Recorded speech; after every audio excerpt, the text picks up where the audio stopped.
is Real Kyper and Bourne on Sportsnet 590 The Fan.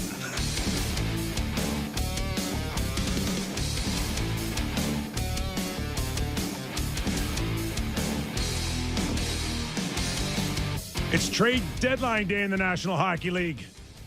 And officially, it is over. Now, from all our experiences in the past, doesn't mean that new news won't come in. We've heard trades as most recently of Mott from Vancouver to the New York Rangers. Yep.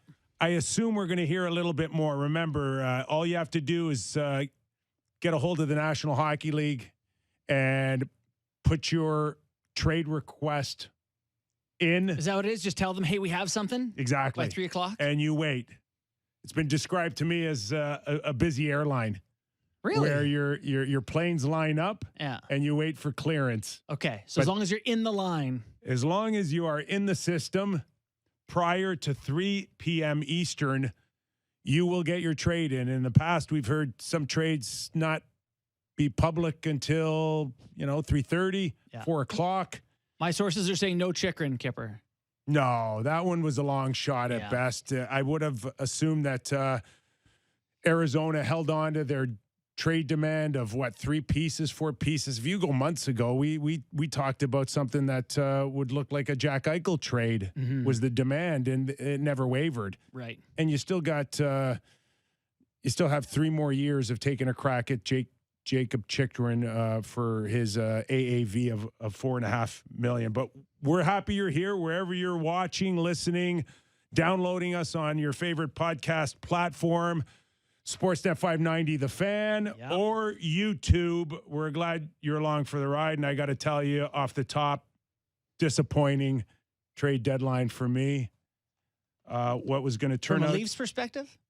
Yes. This falls into the Leaf perspective because I was really looking forward to Harry Carey Sateri playing for the Toronto Maple Leafs. Hi, everybody. Harry Carey here. I don't know what the big deal about Cracker Jack is. Did you ever go and buy a pack of Cracker Jack thinking you're going to get a prize and find no prize in the box? No, we lost him. Harry Carey Sateri was claimed off of waivers at noon today by Arizona. Very disappointing. Is it? Honestly, okay. I would have had fun with Harry Carey Sateri for the rest of the year. So it seems like it'd be a CBA violation. But, could Arizona have just claimed him and then traded him back for a 7th or something? No, you can't do that? No, I don't think so. I think once you're claimed, I think you're locked in. Okay.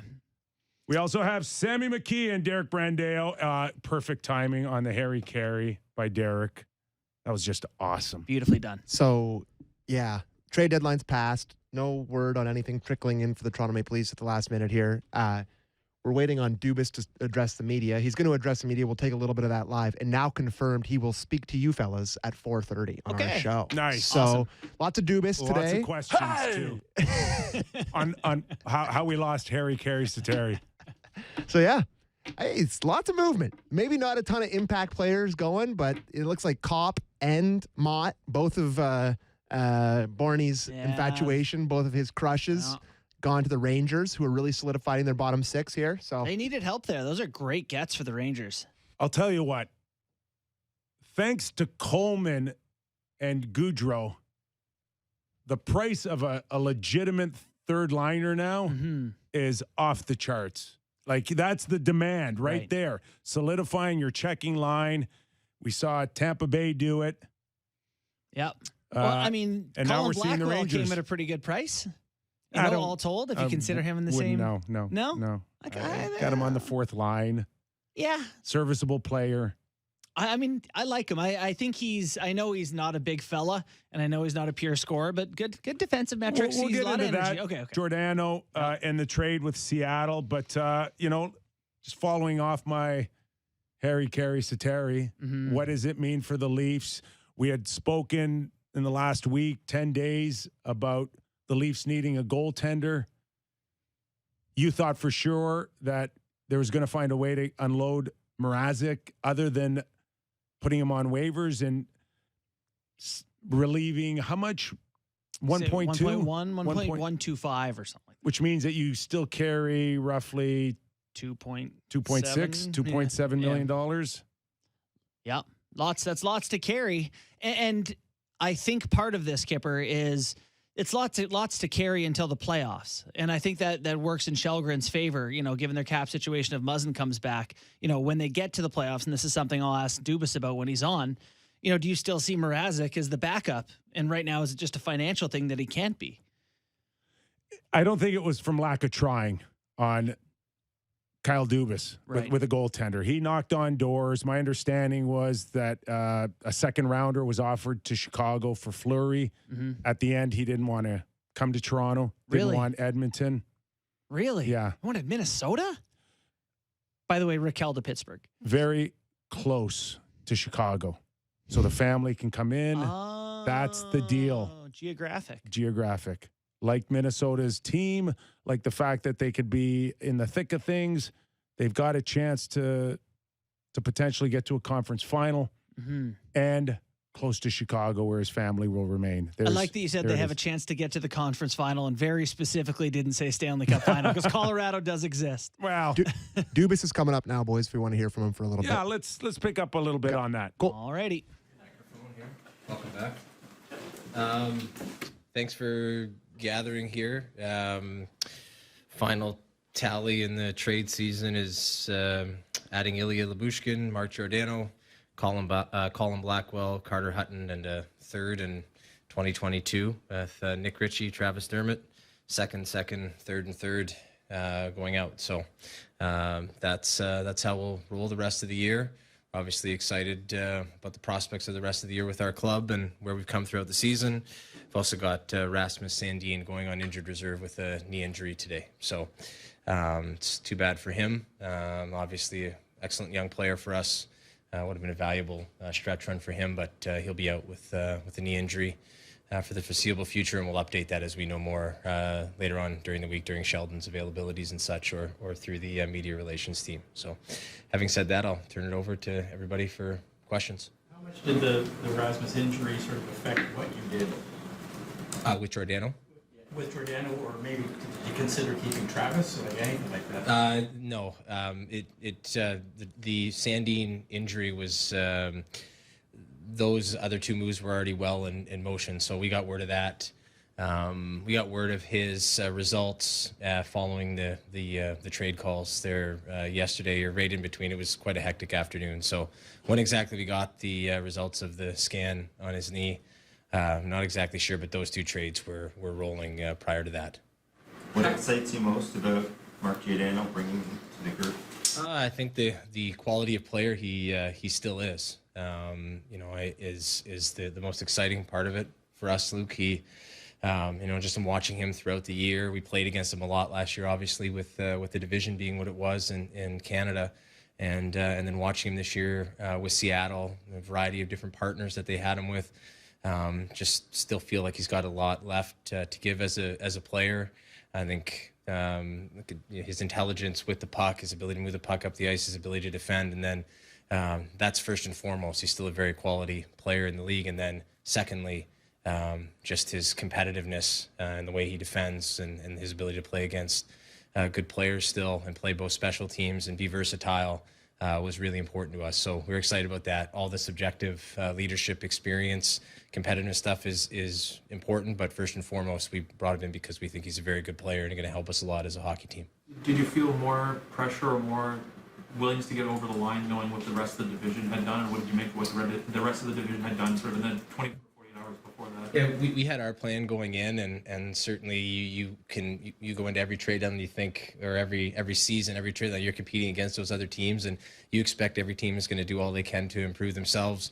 Everything we did was just to abide by the plan that we had going in, and not be too reactive, and not feel that because other teams were spending more or evaluating players differently that we had to react to that. So just stick with our plan and roll, and we feel we stack up well against those clubs. A couple of weeks ago, you talked about your goaltending and you had faith in them.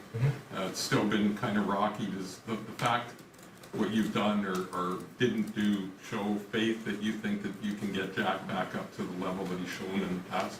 Well, Jack's always done that. I mean, Jack, it's not always been a straight path for Jack Campbell. He's gone from being a star player at 16, 17 for the U.S. World Junior team, struggling, and the OHL struggling to find it as a pro. And the one thing about him is he always finds a way to bounce back. He's a competitor, and I think he thrives when there's doubts, and he thrives when things get rocky. And for me, being a goaltender here in Toronto, you have to have that quality, and he has it. And I think that the injury with him may have come at you never want a player to get injured, but I think it may come at a very positive time for him to get back working on his game, get things stabilized, and get ready to roll for the stretch run in the playoffs. So it was good to see him back on the ice the last few days, and I wasn't there today, obviously, but I saw him at the beginning when he first was on with Steve, and looks like he's getting close. So we're excited for that, and excited the way that Eric Källgren has stepped up here in the interim, and it's been a positive week on that front for us.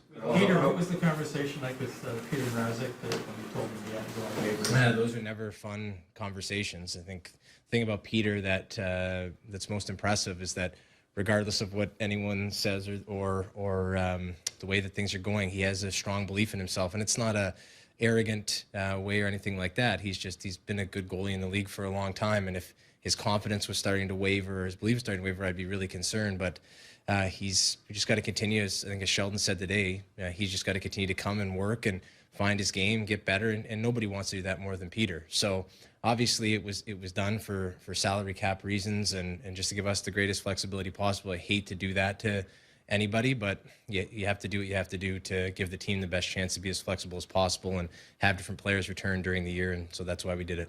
How disappointing is it though, Kyle? You signed this guy for 3 years with nearly $4 million. I mean, how surprising, disappointing is it? Like how his season has gone up to now? Injuries aside, it just hasn't looked like himself.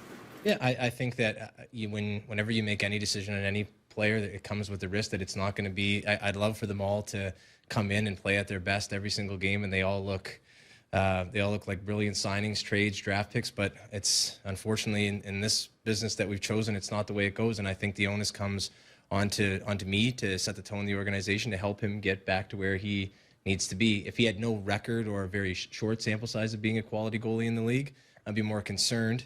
The other thing that keeps me optimistic about Peter is that he's been able to come through stretches like this in his career before and bounce back. And like I said, same thing with Jack. I think especially playing here in a market like this where there's a greater amount of scrutiny and a greater amount of attention paid to it, that having that confidence that you've gone through something like this before and come through it is vital, and he has. So now it's just about putting the work in and finding himself, and I think he will. All right. We're back. That has been Kyle Dubas. Kyper, any major takeaways from what Kyle had to say? Just all but admitting that he was in cap jail. Yeah. And there was just not much wiggle room at all for him. And it's hard to keep up with the Joneses. Boston, Tampa Bay, Florida. They went in big. Yeah, they did. The unfortunate part was for Kyle and his team, it's kind of written up already with the significant signings of his big boys and no cap growth. They needed cap growth to have a window of opportunity to add to a Marner and a Matthews and a Tavares and a Nylander. Yeah. It never came. And today for Leaf fans, they paid the price in terms of trying to add and build on what they have already. It is what it is. Your boy Domi went to Carolina, by the way. It got done? Yeah, sounds like it. Yeah, no, it's it's one of those things where if I step back and look at the changes they made to the roster with the additions of Lyubushkin and Giordano and Colin Blackwell, it's easy to look at the team and say that this is a better hockey team than they were. At the same time, there's some frustration, I think. Not frustration, just you'd hoped, right? You see what Florida does, you see what Tampa does, and, it's good for us if the Leafs do well. It's good for our show. It's good for Toronto as a city. We want that to happen. So it's good for my mental state. It's good for Sammy's mental health. Yes. So they are a better team. Their healthy decor is a very good decor. But, you see the good teams getting better around you, and it's tough to not feel like you're, at best, kept up the deadline. How are you, Sam, as Leaf Nation? You watch today, you watch what other teams have done. Unfortunately for the Leaf fans, the last month, there's been some oil leaking to the point where people were saying we need a goalie, we need a defenseman, and we need a forward to play with Tavares and Nylander. How much?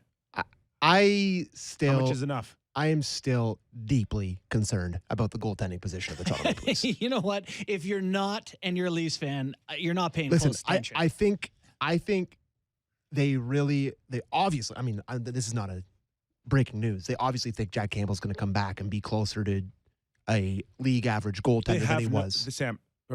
Sammy, they have no choice. Yes. They had no choice but to stick with it.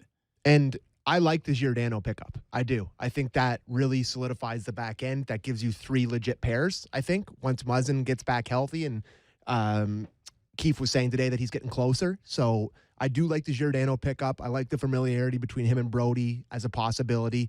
I like that. But I think Blackwell is a fine pickup. I'm not really sure a whole lot about him. Apparently they liked him in New York. He's good depth center. Small, but good depth center. All of this can just be undone completely by, I'm picturing game 1 against the Tampa Bay Lightning and 4 goals go in the net. And we're wondering if Erik Källgren's going to be playing in the second game. I know they didn't have a lot of options, but it's just a very concerning thought. Before we get into the depth of maybe the blue line with Giordano, there were opportunities to try to get, as I said earlier in the show, Marc-Andre Fleury. That didn't happen. We saw one goalie get moved today, and that was Scott Wedgwood to Dallas. He was offered to the Toronto Maple Leafs. Kyle said no. Would you have been feeling better with Wedgwood than what is there now? No. I think really the only scenario for me where I feel much better about the goaltending situation is it's Fleury or bust, I think, right? I think that's how most Leaf fans feel. Like, I'm sure you could talk to me. I would have liked the Wedgwood thing had they been able to get Mrazek the other way for the money. But, I think leading up to the deadline, I had been talking about Wedgwood as an option, and I wanted it with Mrazek going the other way and something else. Wedgwood for me is... Yeah, exactly.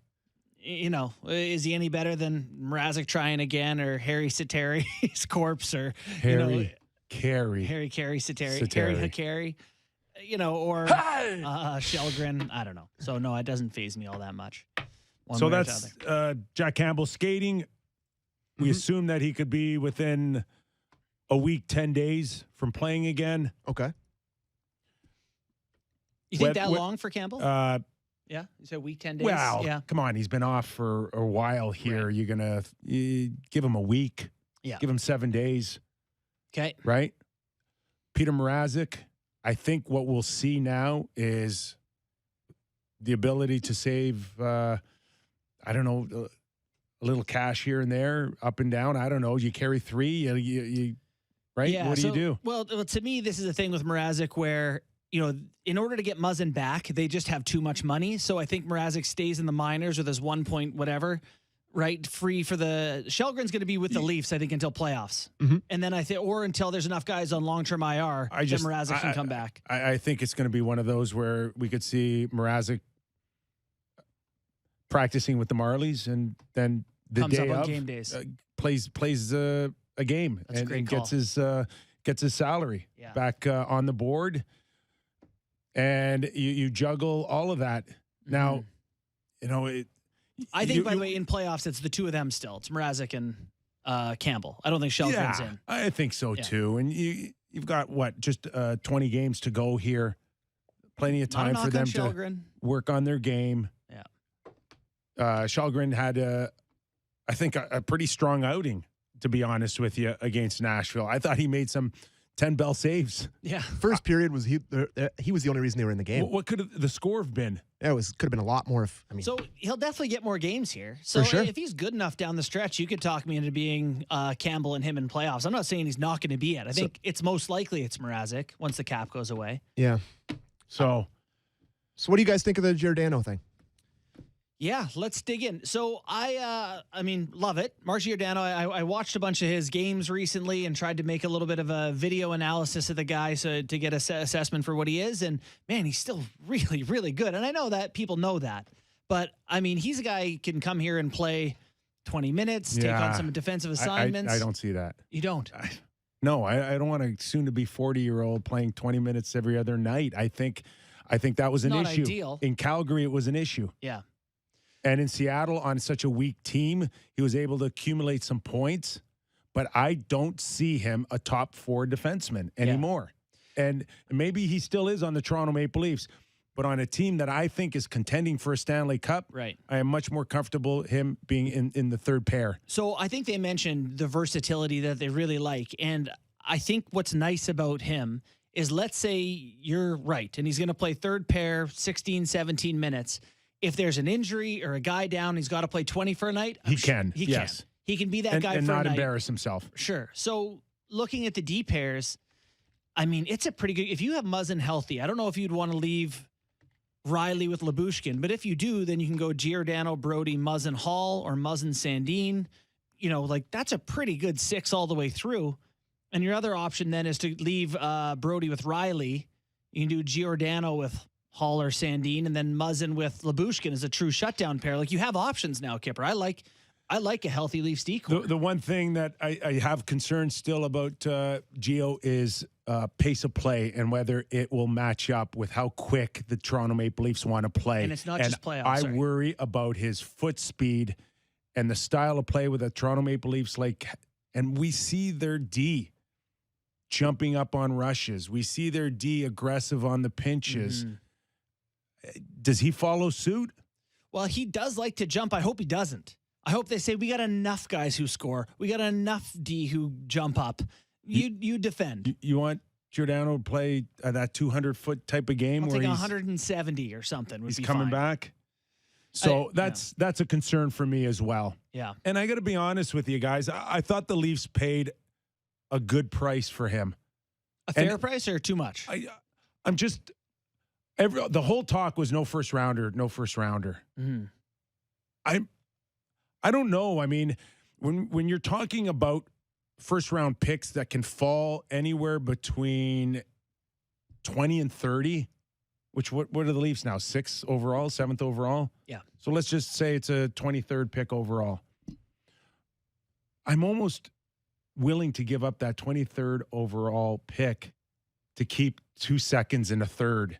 Like, if you want to do analytics, tell me what the analytics are on players past 15, because once you get past a 15, if you think the draft is fairly deep in the first round, there is such a drop off, and I don't know where that drop off is, but there's a cutoff line where between 20 and 50 or 60 that you are picking names out of a hat. Yeah. And I'm just wondering, would they have been better off giving up the first and keeping 2 seconds in a third? If they had given up a first, you'd have been going mental here today. No, the Leafs traded a first for a rental. But no, not for him. Just get the first in other conversations. Yeah. Mm-hmm. Right? That's my point. I would never want them to give up a first for Giordano. Right. But what I would want them to do is take that first and go shop it somewhere else, and what the level could come back. Yeah. Is it past a 38-year-old with over 1,000 games? So, like JT Miller? That was the question I was going to ask you guys is, are you surprised here after 3 p.m. and we know that the Leafs are done, that in this big of a year with the stakes that are on the line, and we know the conversations around Kyle Dubas' job and everything that's happened, are you surprised we're sitting here still with him having his first round pick for next year? Because I have to admit, I'm pretty surprised that it wasn't used. I think he made a mistake. He should have shopped it. I agree. This is such a massive year. You look around the division and you get Giordano. That's great. I think it's a great trade to get Giordano. But I think it's hard to look at this and not be like, but who I was super I'll super gun shy about the Foligno thing. I don't want to give up. I don't want to get burned with the first again. Let me have it. I would have gone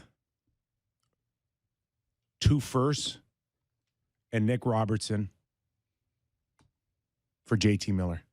You would have gone that much, eh? Yes. He's got 1 more year. 2. 2 more years. Well, this run Yeah. and next year's run, Yeah. which falls in right in the wheelhouse of Austin Matthews having 2 more legitimate runs with him before you worry about him leaving for free agency. Yeah. You know, it And he is arguably one of the best left wingers in the game. For sure. But how does that work with the money? well, $5 million. Yeah, It's not crazy. Yeah. You needed what you would have had to build something out where whether it's Kerfoot out, Yeah.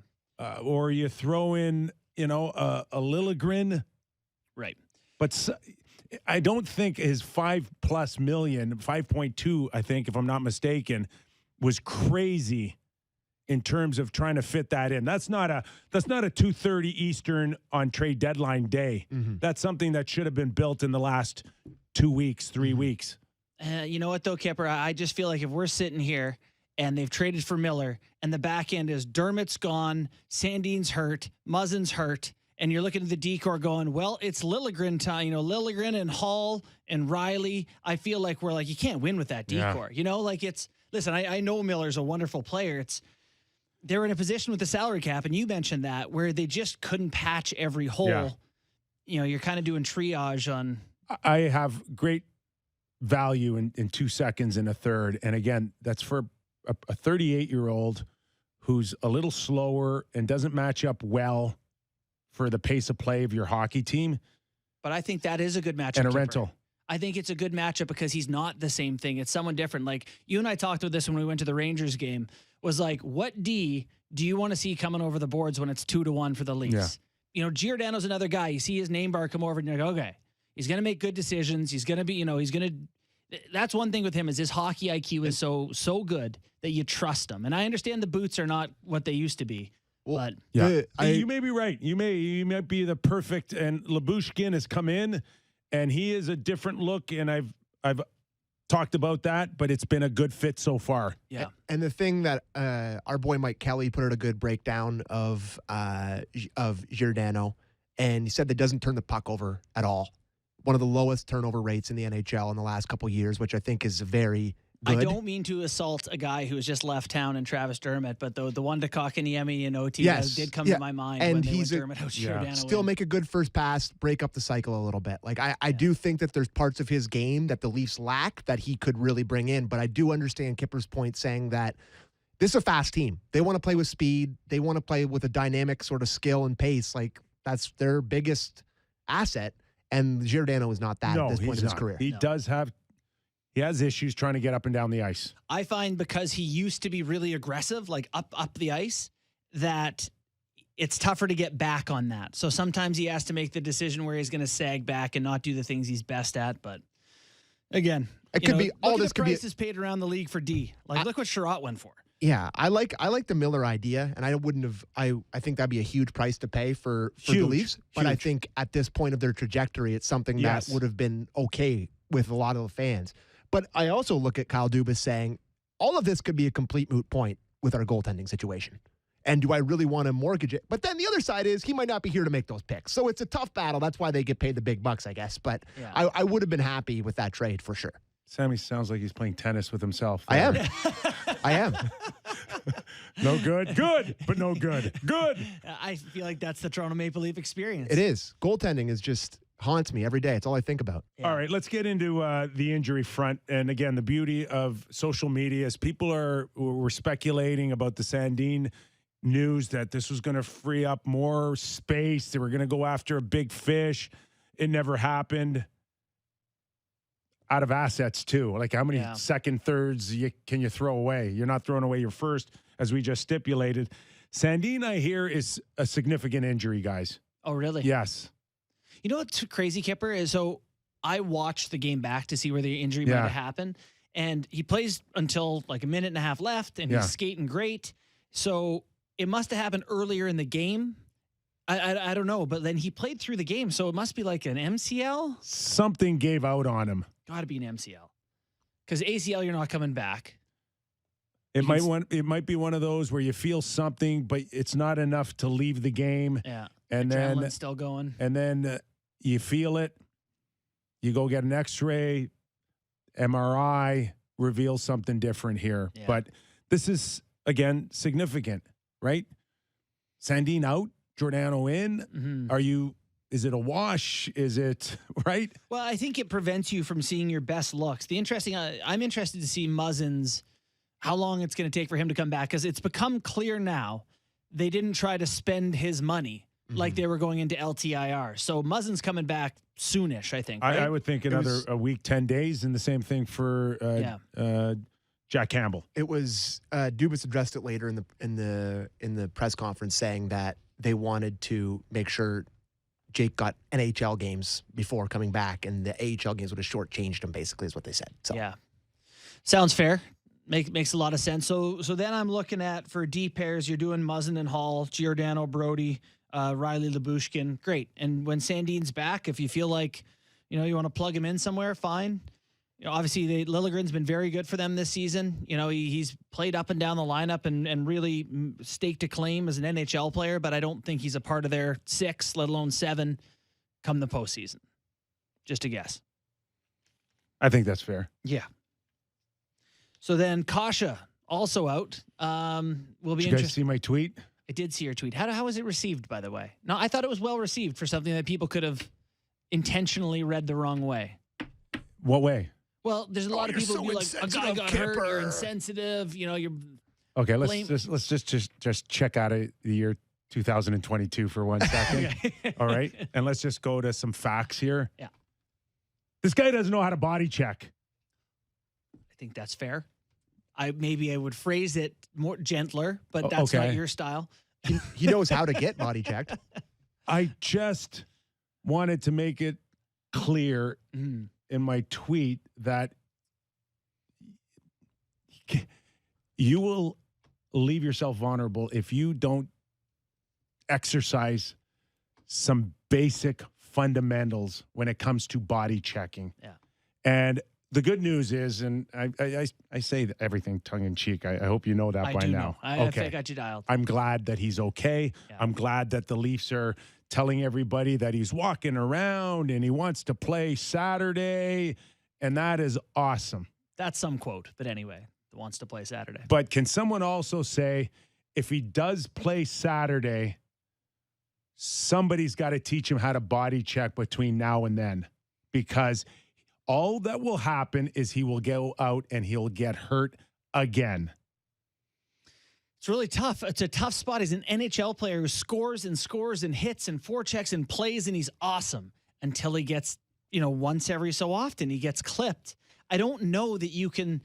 The only way to take that element out of his game is to ask him to stop playing the way he plays. I don't know if he's suddenly going to learn to body check. Like, what do you ask him to do differently? Well, first of all, don't lead with your head. Pick the right shoulder, angle properly, make sure you're stable. You got a center of gravity before you start lunging or looking like Bambi on ice. Yeah. I know. Listen, I wrote about it. I wrote an article, and check it out on sportsnet.ca. Will they have him available for playoffs? Because he has a pattern of putting himself in bad spots. And like most players, when you get them cheap, there is some underlying kind of reason why they are bargain basement prices, like Bunting and like Kasha. And for Kasha, unfortunately, he cannot stay healthy. That's been the knock on him all this time. And it's hard because we see what we see with him, and he can be a very effective player. And to all those points that you just made, but what good is it if I can't count on you being there when I need you the most? I think that's a fair point, and that's something that is going to dog him, over the course of his career, however long it may be. If he plays like this and continually gets hurt, it can't be all that much longer. So hopefully he does change the way he plays and finds a way to remain effective within that. I have to imagine, now that the deadline has passed, the injury to Kasha may change this, but I have to imagine we're not going to see Nick Robertson anymore. I felt like it was a showcase, give him an opportunity. It has not worked. And I think now the addition of Blackwell kind of takes up one of those wing positions. And Where do you like Blackwell in the lineup? I think on my fourth line, it has to start there. And can he be one of those guys can step in temporarily? Do I see him having a significant role, say, beside Tavares and Nylander? No, I don't. You don't, eh? I don't. I mean, the reputation is, little wrecking ball at 5'9", competitive, right? Works, makes an impact on shifts. He was on pace for almost 20 with the Rangers in 57 games, on pace for almost 20 with Seattle this year. So he shoots it in once in a while. Very competitive. Which is great. Love that down the lineup. At the end of the day, I watched, again, Toronto and Nashville, and I saw a big fish eating little fishes out there. I thought Nashville ran the Leafs pretty hard to the point where you lost Kasha, you lost Sandeen, you watch Forsberg run over Hall, who runs over his own goalie. I mean, those are images that I see. Right. And you want to talk about crossbars and a little bounce here and there, and could it have changed the game? Yeah, I don't watch Saturday thinking that the Leafs with a couple of bounces could have won that game. You know what I see? I see Toronto and Nashville in a 7-game series, and I wonder what would be left of the Leafs. So let me ask you this then. Do you think that this Leafs team, which is 5th or 6th in the NHL, which just added Mark Giordano and Blackwell, almost got Harry Carey-Sateri, do you think that they can beat Florida or a Tampa Bay or a Boston come round one this year? I think I look at the paper and I go, not a chance. Really? Yeah, not a chance. But game's not played on paper. I disagree. Not played on paper.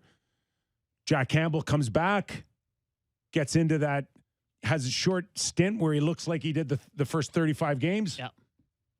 Austin Matthews and Mitch Marner. Yeah, you got a chance. Yeah. Well, How can you not? The goaltending to me is it. If Campbell comes back and things are great. By the way, I thought Dubas' comments about Campbell were interesting. He was like, you look at Jack's path and it's up and down and it's not a straight line, but he goes, he's someone who, what do you say, he thrives under pressure, thrives when things get rocky. Is that not the opposite of how things have been? I think it would be some immense accomplishment to see him come back. I don't know but where they need him to come I don't know where the sample size for him would have been. Yeah. LA? Prior. Dallas? LA. American Hockey League? Here in Toronto, I guess. All I think we can agree on this. Kyle Dubas's job, which JD Bunk has tweeted this and I agree with, his job kind of hangs on Jack Campbell. It is in Jack Campbell's hands. If Campbell is good, they have a chance in the postseason, and Dubas looks like he built something good. I think you can say that about any team, and I think Montreal's that prime example. Like, Carey Price becomes Carey Price. You go to a Stanley Cup final. Yeah. That's 940 save percentage stuff. Yeah. Even if Campbell can lift it up to a 915, you have a chance to upset Florida. And maybe if the timing's right, Tampa Bay, which would be a huge upset, guys. Yeah. We're talking about a huge upset. Toronto plays Tampa in the first round and wins. Right. That's a massive, massive upset.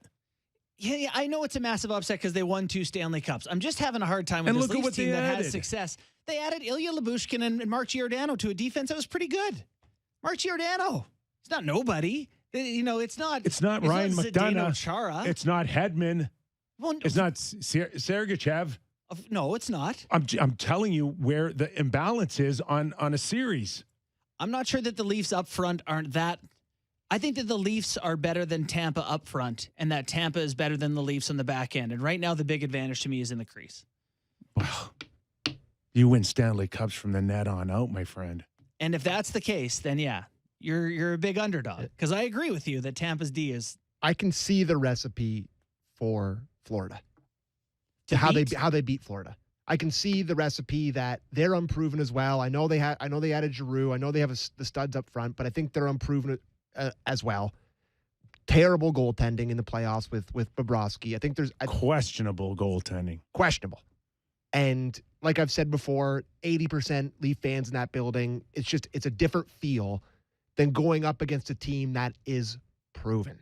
That is a team that, you think those guys in that team, they are licking their chops about going up against the Toronto. Think what would Steven Stamkos do in a series against the Toronto Maple Leafs in the playoffs? Here's the thing, though. What would Kucherov You're saying there's a recipe to beat Florida, who I do. right now is on track for a President's Trophy, or they're in the mix anyway. But they're just as unproven as the Leafs. They are. Boston, Eric Holla, he just traded for Josh Brown. Like Lindholm's a nice addition, but Boston, they're not great all the way through that lineup. I still fear them big time. I know you fear them, but the Leafs beat Boston in the 7-game series. They got better with Lindholm.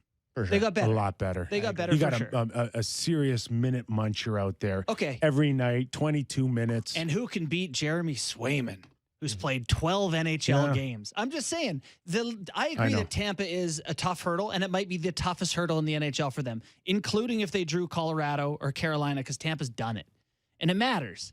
Like, we're holding them to a high bar here for a very good team, which I understand is the point. Hold them to a high bar. It's who they're most likely to play. But, man. Honestly, what I'm telling myself as a fan is if they match up against Tampa, my only respite is weird things happen in the playoffs. Anything can happen. Sometimes funny things happen and teams win. Like, that's my only real thing that I look on. Which is no different if you were alive and watching since 1968. Yes. Correct. My father was 12 years old the last time. We got invited to the Stanley Cup playoffs, so everybody's got a chance. So let's look at the other teams and their additions and see what we think of their adds. Do you want to start with Tampa since we're talking about them? Tampa went ahead and added. Who did they get? Hagel, which we talked about. Nick Paul. Is that it? Yeah. Hagel and Nick Paul. You liked Joseph. But I like Paul. Hagel to me is a heavier bunting. That's a compliment. And again, I love what Bunting's been able to do up until this point. Yeah. But I think when the goals aren't there, when the plays aren't there, when the chances aren't there, you're in a position here where the game to me becomes not about skill, but about 50-50 battles, puck battles. Nick Paul is 6th in the NHL in one puck battles, like per 60, whatever. Sportlogic's number, he wins a ton of puck battles, however you want to grind over. And that's where I think the Leafs, if they have the puck and they're freewheeling and they're coming through the neutral zone, or they got puck possession and they got their cycle going, that's how you're going to beat Florida. Not but Tampa. If you are in a position like Saturday night where you're watching Kerfoot and Spezza in a corner going for a loose puck, and Kerfoot pulls out 6-8 feet and leaves Spezza in there by himself, and Spezza's fishing for pucks and then ends up taking a penalty, you're not going anywhere. Yeah. I mean, it's a real strength of Tampa Bay that they have players who not just contribute offensively, but have that grind to them. It's Cirelli and it's Point and it's Palat and now Paul, and even got, their bottom line right now is Maroon, Bellemare, and Perry. It's which by like fancy stats is one of the best lines in the league. So they're good. I can just picture that line against the Leafs. I know. The other thing Saturday night that crushed me too, and I liked Clifford coming in. I thought he gave him some good juice the last couple of games. Yeah. The worst penalty ever for a fourth liner. Oh, my. It's like, that was my nightmare my whole career. Just don't do that. You get into a game when your team's in it. Do not take a stupid penalty. Yeah. They were buzzing too. Leafs were playing really well to start that third period. 3-2 at that point. 3-2 at that point. And Matthews had just hit the post. They were really kind of coming on every Matthews shift, and that just broke the game. It just ended the game. As soon as he did that, they scored on the pass. Hockey gods punish that every time. Stupid penalty in the offensive zone in a close game goes in the net 100% of the time. I just feel like with this fourth line of the Leafs right now, you can't play two of Clifford, Simmons, and Spezza. Like one of them, I'm fine with that. But two of those guys in the fourth line is just not that great. So their options as a fourth line kipper, it's all skill guys. Like, it's going to be Kerfoot down there. Maybe it's Kasha down there, depending which guy you want on the left side with Nylander and Tavares. Blackwell's going to be down there. They're not punishing guys. No, they're not. And that's just going to be what they're doing. I'm really surprised. I saw Mott went for a fourth. Mm-hmm. I thought Mott was going to go like What did That's Kopp one get? for me What did where- Kopp get? I don't think they've announced it yet. Yeah, well, it's been on Twitter that Kopp went. Oh, it's still TBD in terms of the return? Okay. Yeah. Yeah. So I don't know what that went for, but boy, Kopp would have been nice. Or Mott would have been nice. Mott would have been nice. Yeah. But he's another guy who's, I don't know what he is, 5'10". You know, it's this. Why wouldn't you take the Travis Dermott third rounder and let him keep that and take Mott instead? Yeah, I don't know. Maybe they didn't like him as much as us. Maybe they got money? Oh yeah, let me check. Could very well be. The Dermott out thing, does that phase you one way or the other? I'm happy that he gets another crack I at am it. too. It's good for the player. And, you know, unfortunately for you and probably a lot of other Leaf fans, the image of the giveaway against the Montreal Canadiens last year. Correct. But that's where I yeah. also look at style of play, coaching, systems, and I've always watched Travis Dermott. I thought he's a good player who was just asked to do things that he was not capable of doing. Yeah. And they just stopped giving him a look in a different role. Like I think they made their mind up on him. You know, they tried him with Riley at some point. It didn't work. They tried him in the PK. It didn't work. So what was he going to do for them? And I think Liljegren and Sandeen obviously had passed him on the depth chart, but I think Liljegren passed him too. And I think there's a good chance. He's a good bet for an acquisition for a team like Vancouver. A guy who could find it. He can skate well. He's strong. You know, if he gets his confidence going, he could be a player, but wasn't going to happen here. So he was made available to the media after the Leafs game on Saturday night, and we had Luke Fox on Leafs Nation post game, and they said they had been asking for him a lot, and the Leafs never made him available. Then they made him available post game, and he just basically did his farewell press conference. Yeah. Like he just talked. He must have asked. He talked in past tense. He's been trying to get out for a And few years now. He Yeah. said that the scratch in the Winter Classic really hurt. Really? Yeah, he said that it's a game that you really want to play in. Yeah. And he got to play in one, but he's like, that was one that hurt him. So that was the official end of it, huh? well, I think it was probably before that, but I just he seemed like a good guy. He seemed like a guy that'd be a good teammate, but he just never really worked out here. I can't tell if Greg Wyshynski is joking right now, but he just says, per Kevin Weeks, the Islanders signed Clutterbuck and Parisi to extensions. I'm assuming that's serious. So, boy, Lou just wouldn't budge on. Lou's a really loyal guy. Even Chara, I know there was some talk. Elliot mentioned maybe Toronto and a couple of things. And I think Chara was willing to maybe take one more crack at it. There's no chance he was coming to Canada. No chance. Yeah. He didn't do it last year or the year before. He's not doing it now. I thought the one last chance for Chara would have been going back to Boston, but then they ended up getting Josh Brown. But guy. Lou is the type of guy now, he looks at his lineup and says, yeah, I missed this year. I'm not missing next year. I think they genuinely believe that this year was just everything went wrong. You know, they started the year on the road for 14 games. They had the COVID hit right after that. They were out of it immediately. I think they genuinely believe that they're not as bad a team as actually, if you look at my goal differential, they're almost at even on the season. Like they're not bad. So I get they think they're not that bad, but boy, they could have moved a couple of assets for something, I feel like. It's shaping up that whoever the Leafs play will be going into the first round underdogs.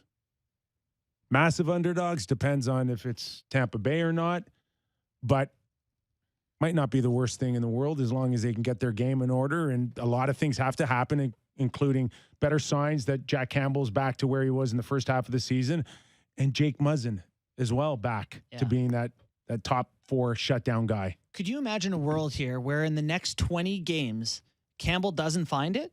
Like they put him in 4 more times and he just can't stop a beach ball? What then? A very realistic thing, by the way. I mean, then it's Mrazek or Shelgren. Are you writing our shows a month and a half from now?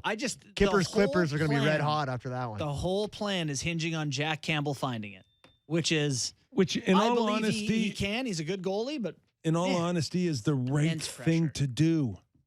You're right, considering what was out there. It's not even considering what was out there. Is that you're Kyle Dubas and Brendan Shanahan? You had a plan, and I got to give them at least credit. They stuck with their plan. They weren't bailing. They weren't panicking. No plan B. But this is the way it's going to be, and it should be, because good leaders go down with the ship. Well, and you're right. I actually think there's something to be said for, I think the belief is, I believe in the team I've built, yes. and we've gotten unlucky. John Tavares was out in game 1 last year. Our plan did, a couple turnovers by Alex Galchenyuk. I believe in the plan. We're going back with it. And I don't know. Right, I mean, I don't have a crystal ball. They may get the last laugh here. Or it could be Leaf Nation laughing at them. We don't know. But I like the fact that they believe in themselves. Yeah. And they believe in what they've done. And they've doubled down in the summer. And they've tripled down going into this 2022 trade deadline. Yeah. They didn't panic. They didn't put the for sale sign on Nylander. They didn't do any of that. They didn't go out and shop for a goalie. Although Harry Sateri is no longer a member of the Toronto Maple Leafs. Did Dubas have some quote about not being very happy with Armstrong in Arizona for that claim? Like, that was Harry Sateri's 32. What's Arizona going to do with him? They're going to keep him. And sign him for next year or something? Well, at least keep him. I mean, they've got a month to figure out if he's any good. I guess they got to have a goalie and Wedgwood's out. It's just totally. I guess relationships sound important to me in the GM world. If I'm Kyle Dubas talking to Armstrong, I'm like, hey, but if hey man, to my point there, cool. Also to my point, and I think it was a move too because Joseph Wall hurt himself too. They just wanted another. So they needed a goalie in with the Marlies, the way I see it. Yeah. But he can't be upset for Arizona for picking up. I know it's Harry competitive Carey, business and you can't, Terry. But you kind of can. You can kind of be like, I understand you had every right to do that, but go stuff it. That's a great drop. Yankees have great hot dogs. All right, what are we doing? Are we giving away tickets? What's the deal with Cracker Jack? What's the deal with Cracker Jack? I love that. We didn't even really mention that Drew went to the Panthers too. Did he? Yeah. When did that happen? Didn't really bring that No, up we'll talk about that after. Yeah, I want to get into that because I don't know if that's got a couple minutes here. Who's joining us? Who's coming? PJ's coming in at 4. PJ Stock is going to be here shortly. So we have a couple minutes if you want to quickly do the Giroux thing. Okay. Talk about it. All right. I'd be pissed if I'm a Flyer fan. You don't like the return? No. What is the return? It's a Owen Tippett, a second and a third in 2023 and 2024? No, it's a first and a fourth. Listen, First in 2024. Owen Tippett can play on a bad team, but I don't think he's not going to be ever a top player. No. Might play in the league consistently. I just can't believe they got away with trading a pick so far in advance, like a first in 2024 or whatever it is. It's listen, some frustration there, I imagine. There's a sense too that, general managers, they want to do the right thing and they, good soldier all these years for Claude Giroux, but I would have just said, listen, you got to give me 2 options. Not 1, 2. Yeah. And if you don't give me 2, it's not on me. There's a chance you're staying and you have no chance of winning the Stanley Cup. And I don't care if, they just had a ceremony for you. Yeah. I don't care.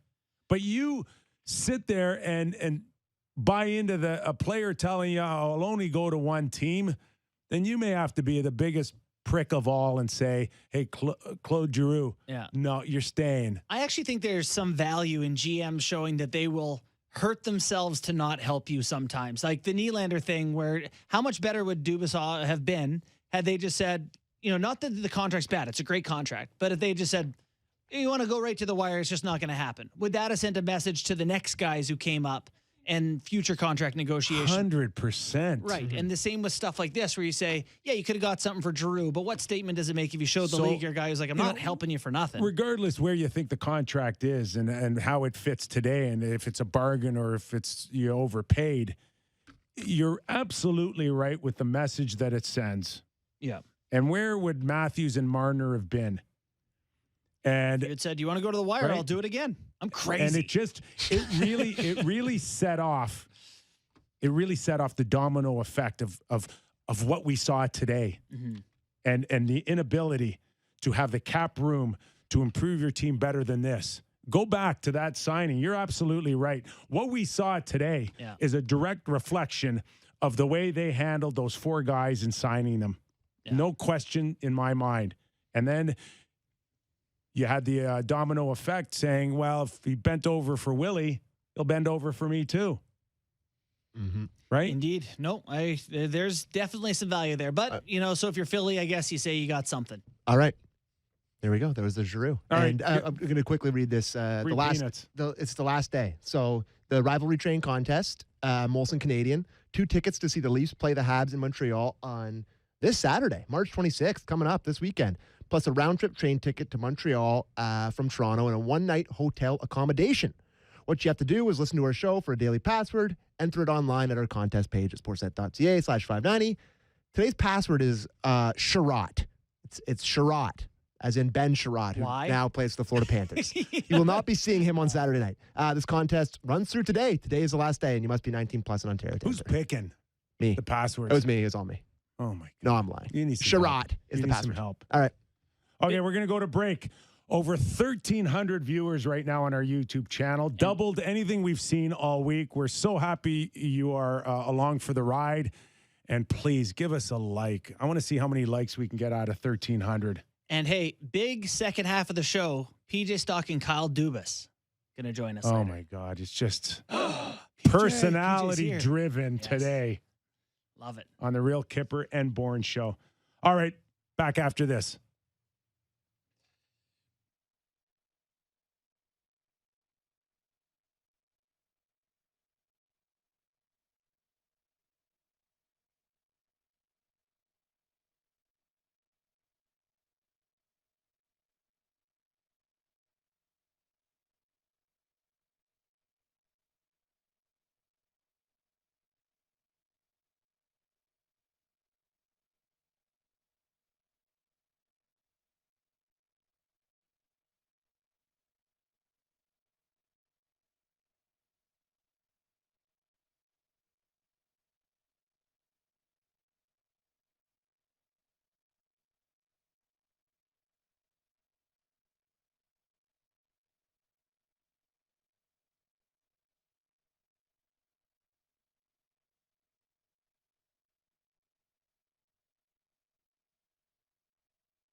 This is Real Kyper and Bourne on Sportsnet 590 The Fan.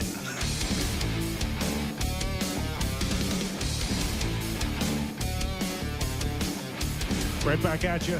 Nick Kypreos, Justin Bourne, now joining us. The key to Sportsnet's coverage. Trade deadline day. PJ Stock. Thank you. I was the key. Or am the key. Depends. Are you talking about the TV show or the radio show? It's clear now that those shows, Sportsnet, TSN, just Sportsnet today, really, right? well, because of there was only one network today, I think.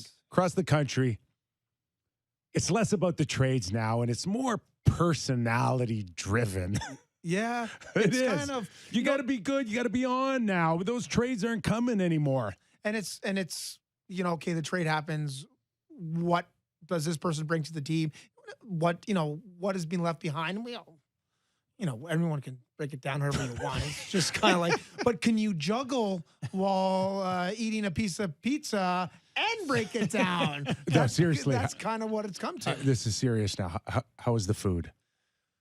Well, I've been mostly coffee today. Mostly coffee. It's a coffee. Breakfast. Breakfast. Sandwiches. Tim pizza. Tim Hortons. Is there any sponsor that you'd like me to No, plug right go now? anybody you want. Little Buddha is actually served after the show here. I had some Buddha. There you go. Perfect. Awesome. Overall, though, you guys, I get to be the host here for the first time. You guys break some stuff down for me because you guys have been watching this a lot more than I have because I've been on my coffee runs. Actually, today my job was to bring Kelly, Rudy, and BX a coffee. That's actually why they brought me. And when I said you want me to break down you on the panel watching your own fights? No. Did that happen today? Well, no. We were talking about, and I think there's a lot of the things that I don't think people break down enough on today is like when you are traded. There's so many ripple effects to a trade. And it happened once in my career, but they're like, okay, you're going, first of all, I thought it was a joke. I was playing for the Montreal Canadiens. And I'm the guy that, I'm never in any meeting. I'm cutting people's sticks. I'm sewing their pants. I'm putting shaving cream in their skates and all the little things. And, we're the Montreal Canadiens and we're not really doing all that well. I'm new with the team. We're like 20 games in and we lost. It was 2000. At the time, it was the most injuries ever. Man's game lost. Yeah. It might have been passed with everything in the last couple of years, but we ended up changing our coach from Alain Vigneault. Michel Terrien became the new coach. Within a couple of weeks, I got traded, and he's like, Andre Savard was the GM, and the two of them are sitting there, and they're like, "You've been traded," and I thought they were joking. Like I really thought they were like the guys are like getting back, like out of nowhere, out of the blue. It's like.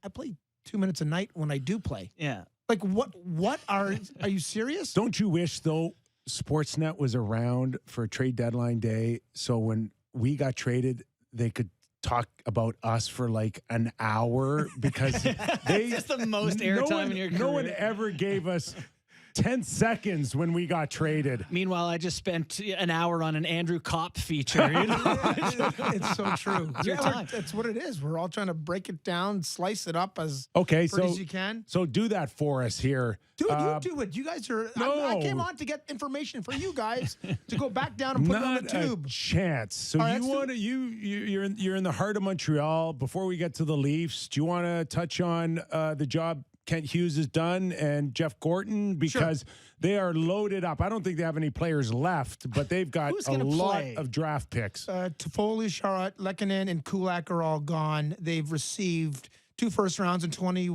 and 23, 2 seconds, 23 and 24, a 4th in 2022, 5th in 2023, and 4 young players. And Marty St. Louis. And Marty St. Louis. So there's my stat that I have. I actually just took a picture of information that came across my screen. But I think they've done a great job. For one thing is they're calling it a reconstruction, a retool, whatever you want to call it. It's been broken. I think let's go back to even the hiring of Jeff Gorton. For a long time, the Montreal Canadiens, and we've talked about this on the show for many times, that, they almost let the media influence a lot of their decisions. Mm-hmm. They have to get someone that sounds like this, looks like this, and you don't have to, but they feel that they have to every time. So a lot of times it's a francophone person in that position. Well, you're limiting really the talent pool. You can go worldly, or you can go a small province of Quebec, and of the small province, the people that just are involved in hockey and which ones are successful that are going to be running $1 billion organization. So I love the fact, starting off with Jeff Gordon. I give Jeff Molson a lot of credit for this, going outside by hiring a guy from Boston who was with the Boston and the Rangers and an Anglophone to come in and get things started. And first thing he did, he went out and, he identified some things, took his time, no rush, gets a general manager that hasn't been a general manager before, but has been opposite of the general manager, kind of has been the agent. Mm-hmm. So it complements the job that Jeff Gordon did. So now you have Jeff Gordon, who's a former GM. Now you have an agent. You have two minds working together. And then they go and get someone that they're familiar with, which is, this is still the baffling one, but it was Marty St. Louis. And you don't know what you're going to get. But three things that are way outside the box, and it's short, but it looks good. And then let's look at the moves they've made, the players that they've got rid of, and who they've brought in. All the players that they've brought in, forget about the picks, but the players are all former first-round picks. They're young players. They're going to be with a bunch of first-round picks coming in as well. They're going to rebuild that core, that young core. And I think it has to start in Laval. You can't turn around a team and make it an NHL winning team just like that. You need to have support coming up from the American Hockey League. And they have no one. Well, that's my question, though, is can you tear it down too far? Like, when I look at the Canadians, like, who's going to play for this team? Like, they were last this year, or close to last, whatever they are, with the names you mentioned, with Toffoli and Kulak and these guys they just traded. I mean, presumably they're going to be awful. I mean, I've seen Buffalo try to be awful and turn it around, never pulled it off. Edmonton tried to be awful, never turned it around. Like, it's not easy to be abjectly awful and then turn it around. Is it too far for Montreal? How long? How long does it take to get better? I think that I thought they would have re-signed Lehkonen today because of your exact point. You need players. Play. You need players that are going to play and play the right way. I like him too. Because he's a coach's dream. As long as you understand that he's not going to he'll get you 15 goals. End it there. Yeah. But he'll do everything right on the other side of the puck. His extension? Did they sign him? I don't know if Colorado. No, they haven't. I haven't heard anything yet. But they went to Colorado, and not for a big asking price. A second and another young player. But yes, you're going to need warm bodies because you want to put all these guys in Laval. Teach them to win there. The Laval team has not made the playoffs like 7 of the last 8 years. Every player that they've brought up hasn't really been impactful at all. And the Canadians have so many holes in their lineup that a Cole Caulfield steps in right away. Romanov steps in right away. Suzuki steps in right away. Akeke steps in right away because these are young players that should be developing, but the Canadians are so porous that these young guys are needed at the top level, so there's nothing at the bottom level either. So I kudos to Kent Hughes, Jeff Gordon, and what the Montreal Canadiens organization are doing now on paper. Yeah. We'll see how it goes on the rink. PJ Stock is joining us here on the Real Kyper and Bourne Show. One more on Montreal before we move on to your thoughts about the Toronto Maple Leafs. Toasted or steamed hot dogs? Steam all day. Toasted. Steam all day? Yeah, toasted. Toasted. This is like the wheels or the doors. That's why we work. Yeah, the yin and the yang. That's right. Carey Price. Yes. The feeling is that he wants to get his handful of games in just to make sure that he goes into the summer feeling like he got something in. What do you do with Carey Price? Where is he in all of this? You move him. I like the fact that what you're saying is what if I'm the organization, that's what you have to do. He's coming off one of the best goaltender performances in the playoffs. He carried the Canadians. Yes, there were some other strengths to the team as well, but Carey Price was all worldly. Yes. During the regular season for the last 3 years, I've come on the show with you guys, and I don't know why we keep saying he's this, because he hasn't been. And then last year in the playoffs, he's like, shut up, PJ. I'm just going to be great. And he was. So everyone's looking at him. Maybe he can do this for our team. Maybe he can do this for our team. And then this year comes around, and I don't know, with all those names we mentioned before, the Canadians stink, but they are missing one of their main pieces, which was Carey. So I think they have to get him in. It's almost show and tell.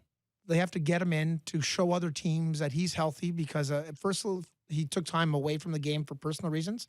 And then there was a knee injury that was supposed to be fixed, and then it's come back, and I don't know, and I don't want to speculate, but I think the organization has to get him in for games for them to understand what they have, B, for other teams to understand what they have, and C, for Carey to understand where he is in his career. Yeah, I think that's fair to give him that opportunity too. So I'll jump off Nick here and we'll do the Maple Leafs now. They added Mark Giordano. Yep. They added Colin Blackwell. Lyubushkin a little bit before that. Have they added enough in this division? What are your thoughts on where the Leafs are at and their chances as they head towards the postseason? Oh, man. I know we're. Oh, I know man. a lot You of, start with, oh, man. Yeah. That's not a good sign for Sammy. Not a glowing review. Okay, Sammy, listen, let me just start off by saying this. They are offensively one of the top teams in the league. Can score. Amazing. Fun to watch. Could run and gun. Puck possession. Power plays awesome. It's fun to watch the way the game is called during the regular season. The problem is when the playoff comes, and we don't know why this happens in hockey, and it doesn't happen in almost any other sport, but the rules tend to change a little. Mm-hmm. And that is the one thing that concerns me a little bit with the way this team has gone out every year in the last, 5 consecutive years? I tried to. Just say 1967. Okay. But I just think they have, dude, and I use the term grit, and people sometimes get mad at me, but I don't mean physical grit. Sometimes it's that mental grit. And I look at that play by Austin Matthews the other night, the cross check to Darlene, and I don't encourage it whatsoever. I thought he should have got more than 2 games. But I like seeing that. Yeah. I want to see that. I want him to have moments of that in the game whenever someone takes the puck off his stick. I want him to have that jam to get it back and to make the guy pay for taking for him. And I want to see other guys have that mentality. Because once you get to the playoffs, as you guys know, they're not calling you're not going to get those power play chances. You're not going to be allowed to freewheel. It's hard-nosed hockey. And a lot of these teams are adding depth and bigger bodies. And the Leafs' top guys can run and gun with anyone. And they've tried to add physical grit throughout the lineup at different times. It's the mental grit. They have the talent. It's that compete, that jam. I want to swear here to use a different word, but they have that in them to be like, no, not anymore. So I love the Mark Giordano addition because I think he has that compete. And I think it's hard when you add depth guys to a team like a Wayne Simmons who plays limited minutes and you expect his grit to be contagious. It is, but it's short-lived because he's not on all the time. You tried to bring in Joe Thornton. Joe didn't belong on the top line. Right. So Joe tried to play a certain way, but other players, like he's not in the right way, in the right position. If you have one of those, Kyper, as you know, the length of winning the cup and the sacrifices, you need that Mark Messier to have that jam, and it trickles down the lineup. It's hard for it to trickle from the fourth line the other way, but when the first line guys do it, and Giordano's going to be playing, I think, big minutes, and I think he has that. I think he has that. You think at 38, he can still play every other night a top 4? Again, it depends how taxing the minutes are going to be. I'm just trying to I'm trying to put lipstick on a pig right now. I'm trying my best, guys. No. I'm not gonna lie. Like they're going up against probably Tampa in the first round. Yeah, that's a problem. That's the problem. Right. That's really the problem because we're all going to do comparables, and this is what we're going to do. And again, the Leafs, I like them, and everyone likes them because of a lot of things that are going well. Question marks, goaltending, whatever. But yeah, do you feel like they should have done something there? You know, go look at besides Tampa Bay in the last 2 years with Vasilevsky being the guy, a stud goalie, a performer. Okay. And I'm not going to be in the right order here, but let's go before that. Let's say St. Louis. Bennington came out of the minors that year to go on a run. Washington, it ended up being Holtby, but I forget who they even started the playoffs with that year. Right. They started with another Grubauer. Pittsburgh back-to-back in the year. 1 year Fleury started. Murray's the one that finished. Yeah. The year before that, they had 3 goalies in the playoffs. You can add in another team in there, Chicago. Chicago started the year with Antti Ranta, and then they started the playoffs with someone that had to go to the bathroom in the playoffs. Do you guys remember this? He left the game. Antti Niemi was in there at some point. Crawford is the one that finished. Niemi was earlier. Okay. And Niemi was earlier. Who's Scott Darling? Scott Darling. Thank you. Oh my God! How do you remember that? Awesome. Can't remember my email password, but I remember that. Thank you. Do you guys not remember he had to leave one of the games? Yes. So yeah, they're all not studs. They just got to get. Carey Price has 3 mediocre years, but he was hot last year from game 5 to game 4 games against Toronto, 4 games against Winnipeg. Then he went on then it was Vegas. Another 5 games. I think it was 4-2 there or 5-1, and then lost in the finals. Really, we're talking about 13 games, 15 games, 3 weeks of hockey. You need a goalie to get hot for, right? And do you think Campbell can get hot for 13 games. And the games that he's not hot, you spent $100 gazillion on your offense. Maybe they can win you a game one of those nights. That'd be nice. There've been a few that they've been able to between Matthews and Marner. Are you one of those guys that feels like it's a great message this time of year where general managers reward your team? Because I was always the belief that, yeah, I want to see my team improve as long as I'm not the one leaving Right, so you're out the the one door. leaving, right. Oh, Kyper, we're going to make a run. We're trading you.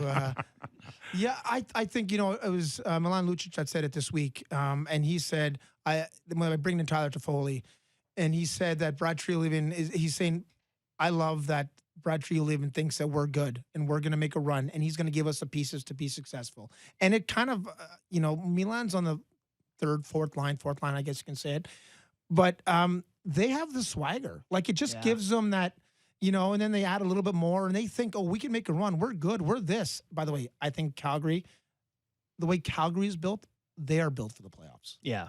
Compared to Kyper, you're about to get excited. Yeah, I am, because I went on breakfast television today and I said, going into the 3 p.m. today, I would be more worried if I'm Colorado chasing Calgary than Calgary's chasing Colorado. Yeah. And I think after the day, Colorado had to make some moves at the end. They brought in Cogliano and Lehkonen from Montreal to add that third line depth, because they can score. Yeah. But what happens when they're going to get into those grit games? And back to the Leafs when they get into those grit games. And that's why they're always trying to add those type of players, because you have the top end guys. The best is if your top end guys could play that way. And that's what Tampa does so well with Point and Cirelli and Palat and all those guys that really play.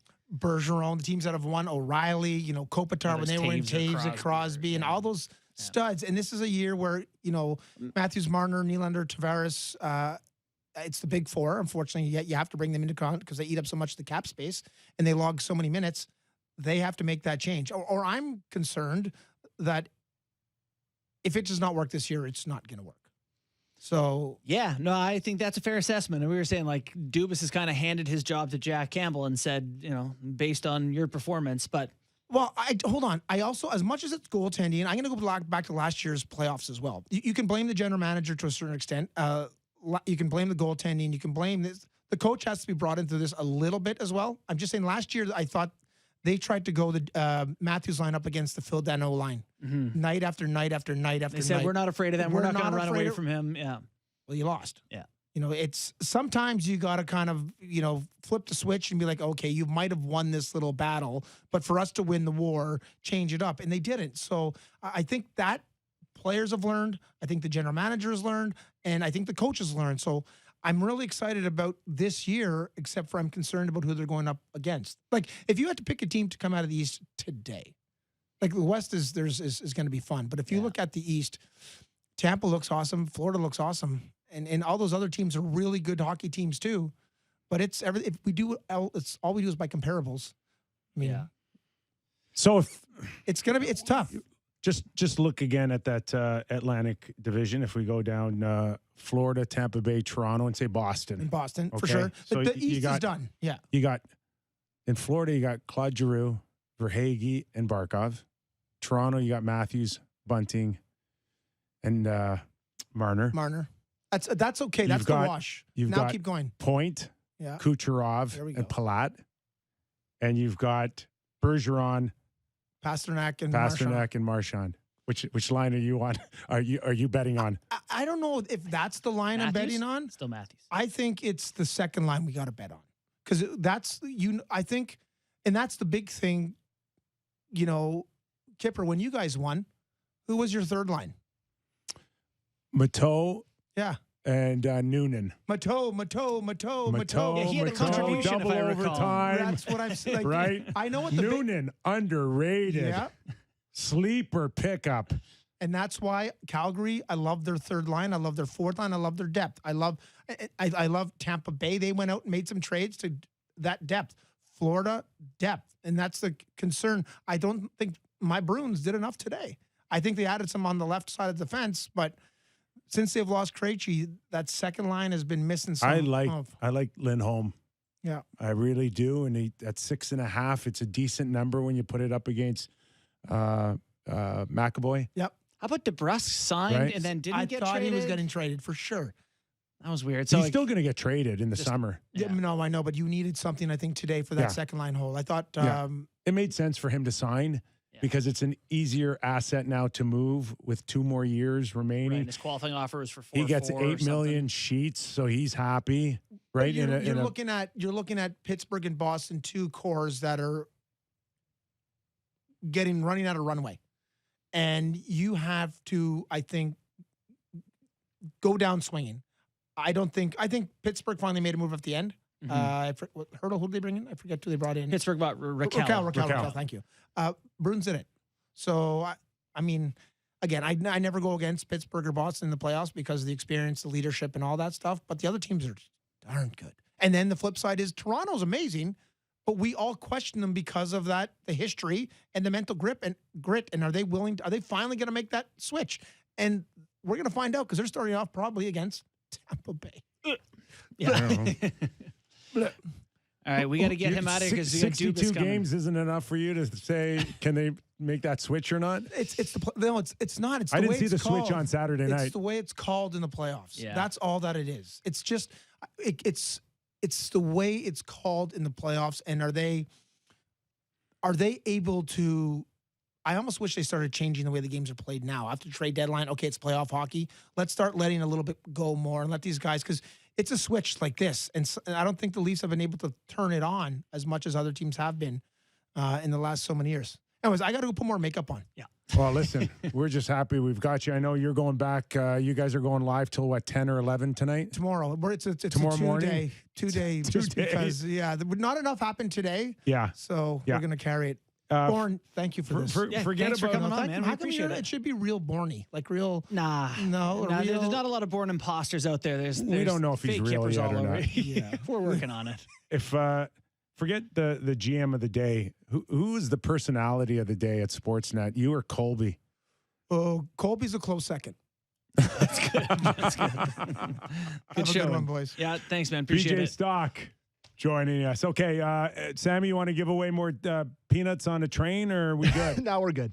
All right, we're good. We're going to take a quick break. And Kyle Dubas, when we come back, we can talk a few things, including what happened to my boy, Harry Carey Sateri. He will be missed.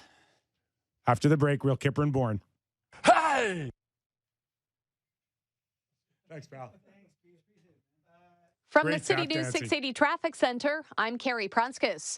Eastbound on the 401 east of James Snow Parkway, the 2 left lanes are closed for barrier repairs. Eastbound 401 is jammed from east of Guelph Line to east of James Snow Parkway.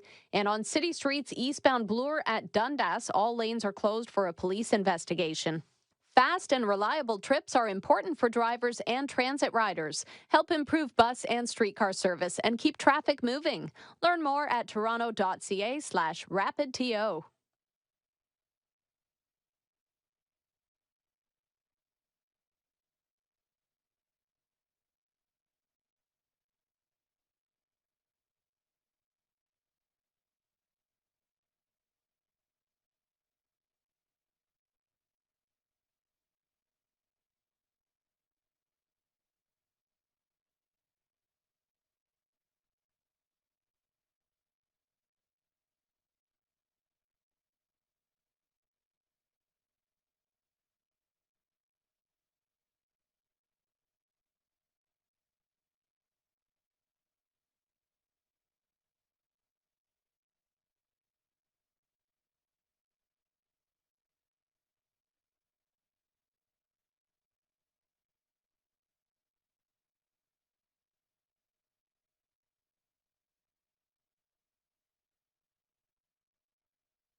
is Real Kyper and Bourne on Sportsnet 590 The Fan.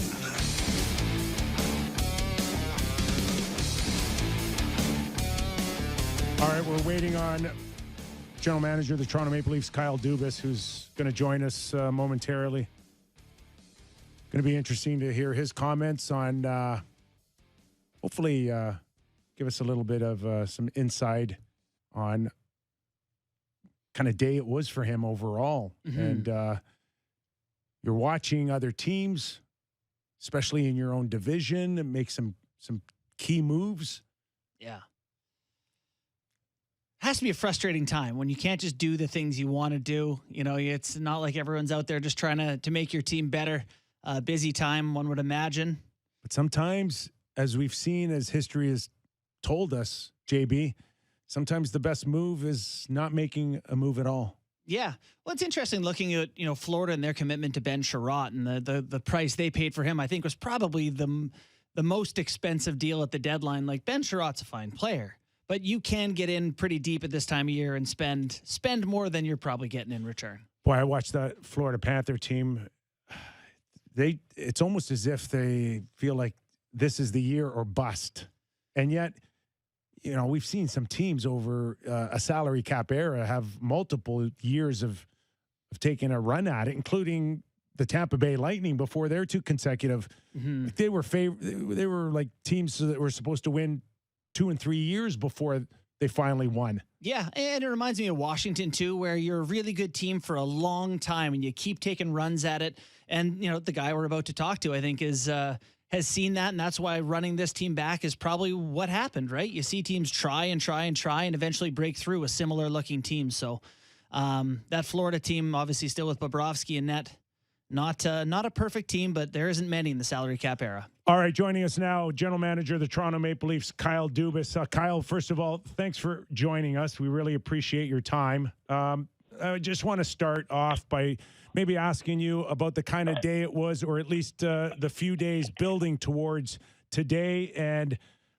how at times is it emotional? I know it's your emotions versus what's practical, all the while watching maybe other teams make moves. So how did that all play out mentally for you?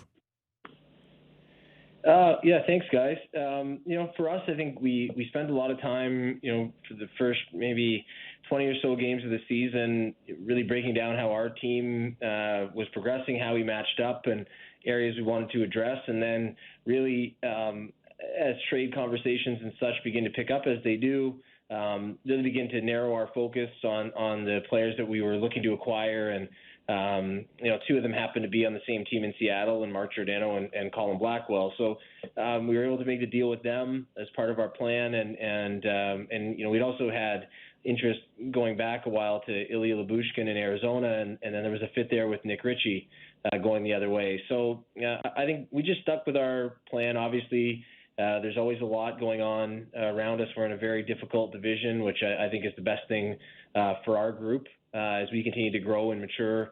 I think if you get emotional, it's when I think you can make mistakes, and I've learned that from the past, going back to my time in junior more so than here. But I think you have to have a plan well thought out during the year, and then try to execute it to the best of your ability when you're up against competitions and trade talks and salary cap and so on and so forth. Did the cap restrictions that you were dealing with have did that play a big factor on maybe the things that you did or maybe could have done? I think this year we had a little bit more flexibility, actually. Nick, I think that the thing that was for us, one of the challenges was just the players that we had who were injured, and you want to protect against them being able to come back. So you don't want to overspend and prevent them from coming back onto the roster in the regular season. So and on that vein, namely Jake Muzzin, and being able to have Jake return to the lineup when he's healthy and cleared to do so, which he seems to be making progress towards. So if he were, some of the teams that made some larger scale moves are teams that have players that are definitely going to be out in the long run. And for us, we just thought it was more important to give Jake the ability to come back and come back in great form than it would be to use up all of the space that we're afforded with him on long-term injury. So that was really the thing that was the balance for us, was improving the team as best we could while also keeping it flexible for our injured players to be able to return to the lineup. Kyle, a healthy Toronto Maple Leafs decor is pretty darn good on the left side. A lot of available options. When you guys made the Giordano deal, what did you see as the best fit for him? Do you see him being reunited with Brody? Is he more likely to play less minutes? What did you have in mind when you acquired Giordano? I think for us, I just wanted to be able to give the coaching staff as many options as possible, Justin. I mean, it was,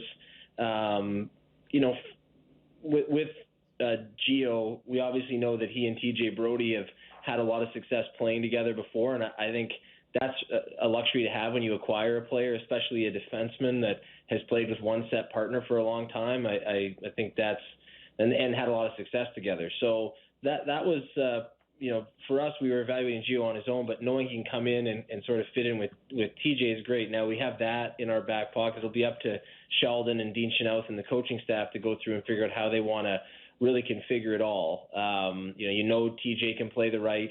We've had Ilya Lyubushkin and Timothy Liljegren kind of ascend into really good players for us. So for me, I was just trying to give the coaching staff as many options as possible, and as you know, Sheldon will tinker with it here down the stretch and find the best possible combination of six heading into the playoffs.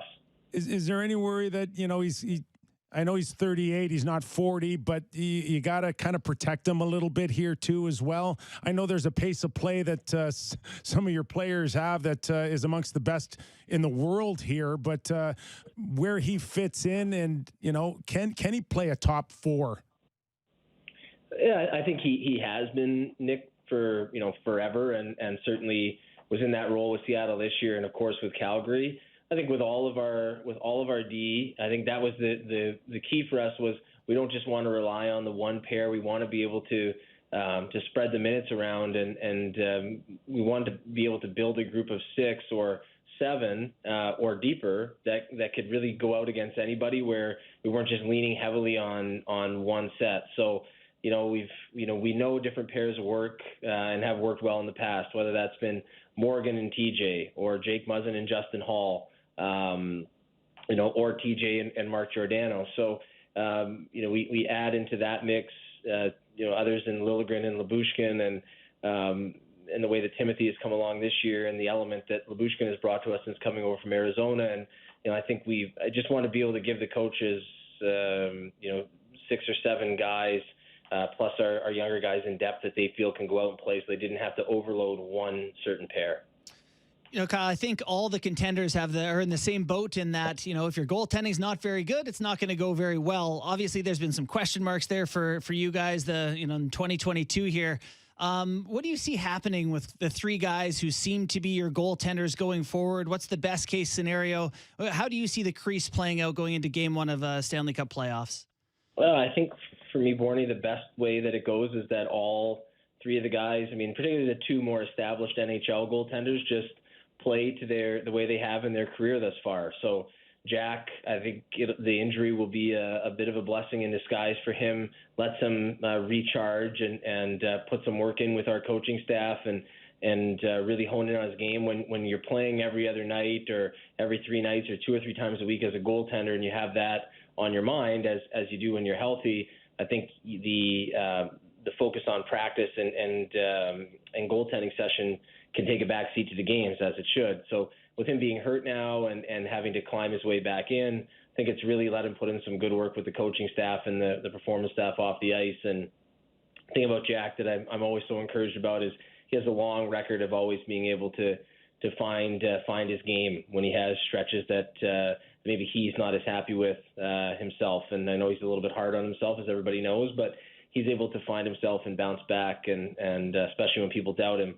With Peter, I think we just need to continue to put in the work and get back to the goaltender that he's been for his whole career before coming here. So he's a 9-10 goalie in the NHL for nearly 300 games, and that's really just what we expect. And I think that starts in his work with Steve Briere, our goaltending coach, his work in the gym and his work in practice, and just earn his confidence there and be able to put that into play on the ice. And obviously we then have, we've got Källgren, Wall, and Hutchinson behind them. And Källgren a great story last week. Came in and just solid and calm, and gave our team a chance in the games at home, and we'll see how he responds from the game on Saturday in Nashville. But for us, we feel confident in all three. I think you have to especially feel confident in your people when it's not going as well. It's easy to believe in them when things are going great all the time.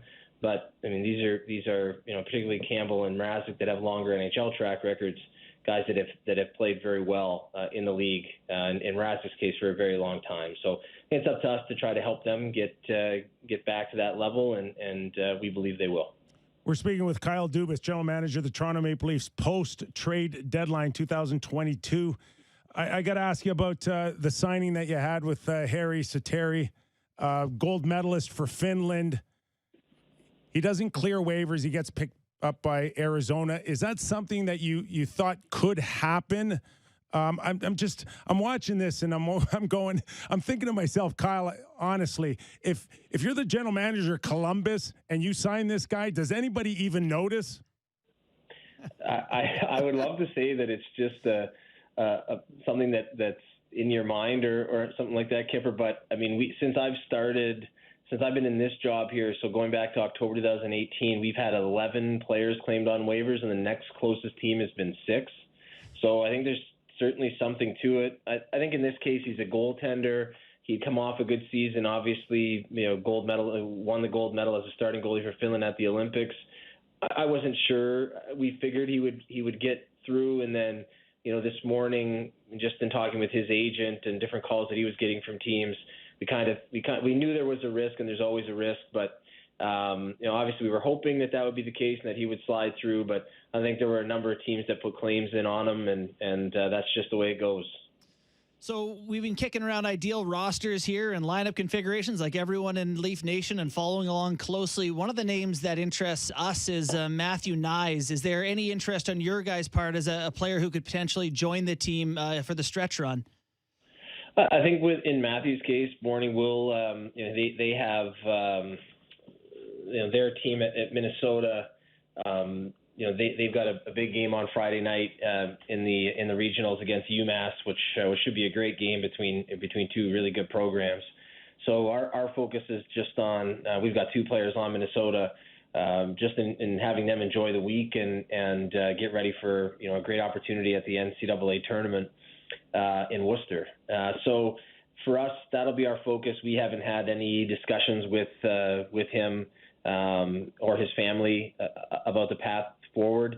He's at University of Minnesota, and Bob Motzko is a great coach that does a great job developing players. So whatever they decide to do will be fine with us. But our focus will be on watching and enjoying his progress in the tournament. And then once it concludes, as we would with any player that's either professional in Europe or a college player, have a discussion about what their preferred path is forward, and then just do our best to develop them that way. So he's obviously had a great season, right after the draft at the World Junior Summer Showcase, and then a great freshman year at Minnesota, World Juniors, and then Olympics, and then continuing a strong play with Minnesota. So obviously I understand the questions and the excitement about him, but seems like a great young man.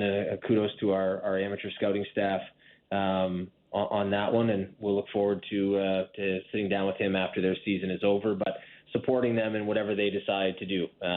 If that's, they've obviously got 3 more years of eligibility with Coach Motzko in Minnesota, or deciding to turn pro.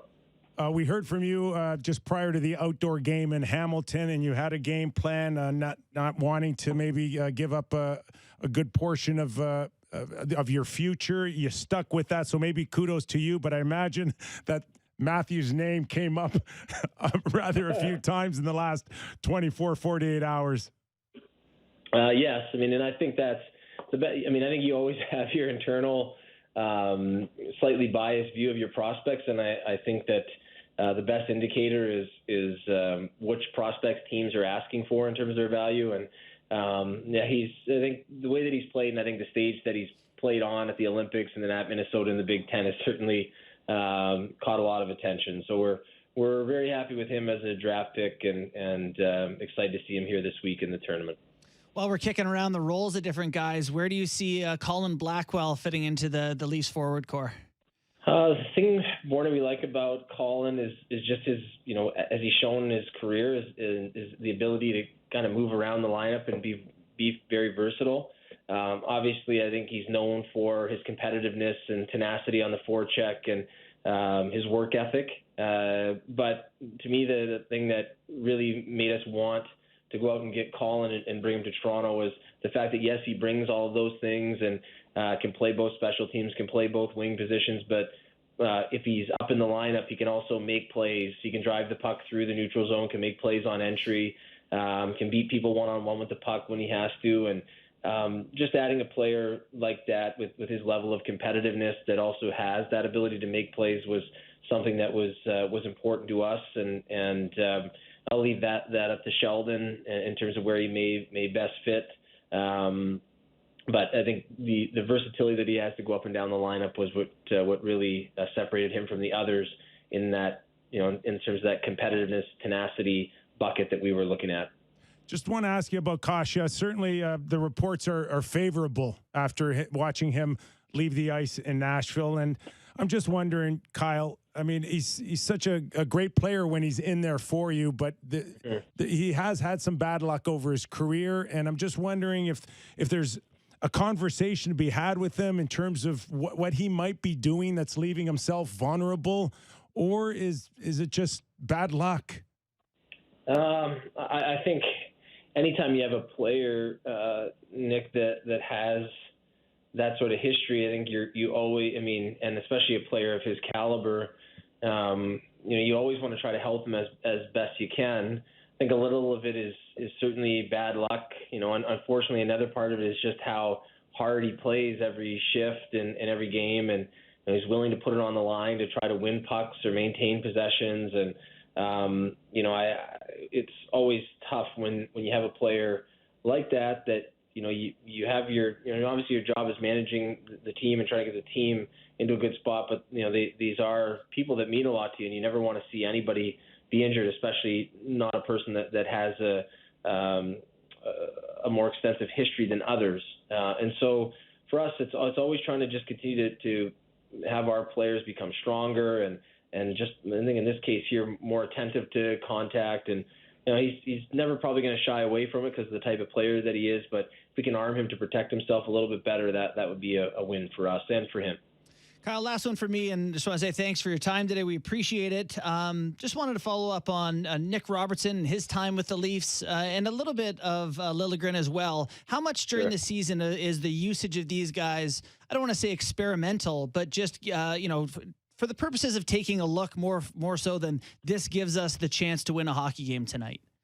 I think in Robertson's case, this last stretch, we viewed it as an opportunity to give him a really good, solid run playing all throughout our lineup and measure that against where he was last season when he came up around a similar, I know last year's season was shortened, but came up at a similar time later in the year as he returned from his knee injury. And I think this time we saw significant growth in his game, particularly in his playmaking. I think like any 20-year-old, he needs to continue to get stronger and be able to maintain his balance and skating through contact.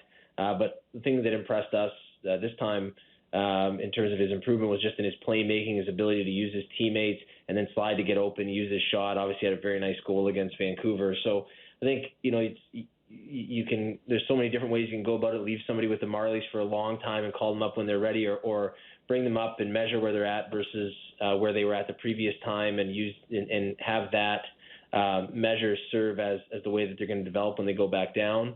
So that's what we would like to do in his case. In Liljegren's case, he's just continually earned more and more throughout the year. Thought, the game against Carolina last week was very instructive of the player he's become, very strong on the puck, reducing mistakes more and more as time goes on for a young defenseman, able to play against other teams' good players. And he's come a long way in his time with the organization. This is his fifth season here with the team, and he's still only 22. But he's been with the organization every day because he came right to the Marlies at 18. So for him, I think he just continues to get better, shows he can play up and down the defense core and be a big value for us. So we're very happy with his progress here, especially over this season, where he's continued to get better and better at the NHL level. One more for me here, Kyle, and I know we're running out of time here, but I'd love your thoughts on this, and that is the use of long-term IR. And I hate it. I hate watching a team win a Stanley Cup and have $10, $12 million over the cap. And I'm not here to suggest that it's not legit. I know guys get hurt. I played the game. It's all can be legit. But were you tempted to go to maybe a Muzzin or a Sandeen in the last 24, 48 hours and say, hey, guys, get ready for the playoffs. I'm going to use this and get better? Yeah, I can't speak for the other teams, Nick, but I can share with you our thought process here with Jake Muzzin, which was, he'd had 2 concussions in relative short order. And we just felt that in the end, sure, we could have used this space and, really taken the long route to him coming back, and maybe that would be in the playoffs, maybe it wouldn't. But our view of it was that, especially for a player like Jake and the style that he plays and the assignments that we're going to ask of him, penalty killing, playing against the other team's best players every night, that it wouldn't have put him in a great spot to just drop him in the playoffs, and that we needed to make sure that we were flexible enough to have the space to bring him back in the regular season and allow him to find his game after being off for, really, I think he's been off for from 7 of the last 9 weeks with injury. So that was the way that we looked at it. I think the other teams that have had guys on the full season, they have to play the full season without those players or a very long stretch without them. And as some teams have shown in the past, they can weather it, and other teams, including when we've been in LTI in season, it can be tough because the player is not eligible to come back for at least 24 days. And whenever you're missing a top player for that long, it is difficult. And like I said, I can only speak to the way we've elected to go through it now, which was to ensure that Jake could come back into our lineup before the playoffs. Wish you all the best with your moves today, Kyle. Thank you so much for taking a few minutes with us. Really appreciate it. Okay, thanks. Have a good night, guys. Thanks, Kyle. Kyle Dubas, General Manager of the Toronto Maple Leafs. Hey, you're watching Vegas do it. You watch Tampa Bay do it. You watch. Look at Colorado. You think they get Lehkonen today if they don't put Landeskog on long-term IR? It is an interesting point, though, because not only do you have to have a player get hurt around the right time, you also have to be good enough to be without a top guy for a long stretch of the season, which the Avs are, Tampa Bay was. Vegas thought they were. I'm not sure Vegas is good enough. And now, Toronto making the decision to play their guys. I think it's a smart move to try to get Muzzin back. Sammy, he didn't sell the farm. A lot of Leaf fans would have said go big or go home, but Kyle didn't go down that path. And something that you said earlier, which I respect, saying that going down with the ship sort of thing. And was that you, Bourne? No, it was me. Okay, well, he says all the good stuff. 100%. No, but I do respect that. The one thing, Kyle is loyal, and he's got conviction, and he believes in what he's doing.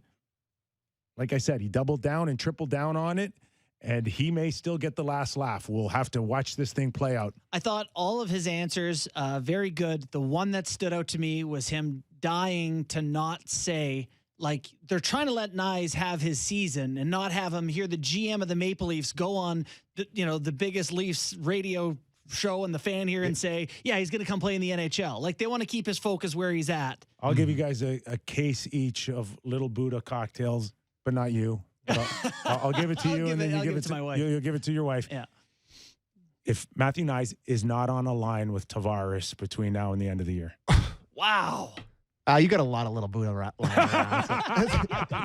How about some money? I think it's shaping up. I think this guy's got enough power in his game to warrant a look-see. I think so too. And I respect Kyle for not putting the pressure on the kid of saying the NHL's right around the corner for him. So focus on where you're at. Okay, no word of a lie. That was the fastest show we've ever done. I honestly cannot believe it is 4:54. That's 2 hours. I guess. Jam-packed. Hey! And we lost Harry Sateri Carey to Arizona. God, I would have loved to use that name. And we're still using the drop. We're doing updates on Harry Carey Sateri. All right, we're following Sateri's season from now on.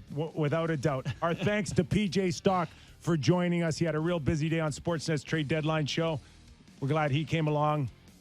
Justin, always great, pal. Yeah, thanks, buddy. And we will see you next time. Thanks for joining us on Real Kyper and Bourne on Sportsnet 590, The Fan.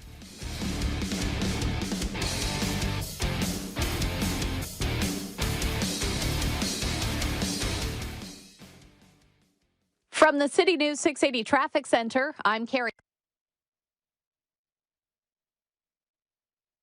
Traffic is jammed on the eastbound 401 in Milton. We have crash cleanup east of James Snow Parkway. The 2 left lanes are closed, and it's completely jammed on the eastbound 401 from approaching Guelph line to east of James Snow Parkway. And watch out on the eastbound QEW just before the 427. We're getting reports of a large pothole in the left lane. PJ Stock talks NHL and puts Russ Courtnall in his place. This week on hockey's favorite podcast, thesuspendables.com. With great rates and value at Subaru's all-weather drive event, is it time to renew the spring driving creed? You better believe it.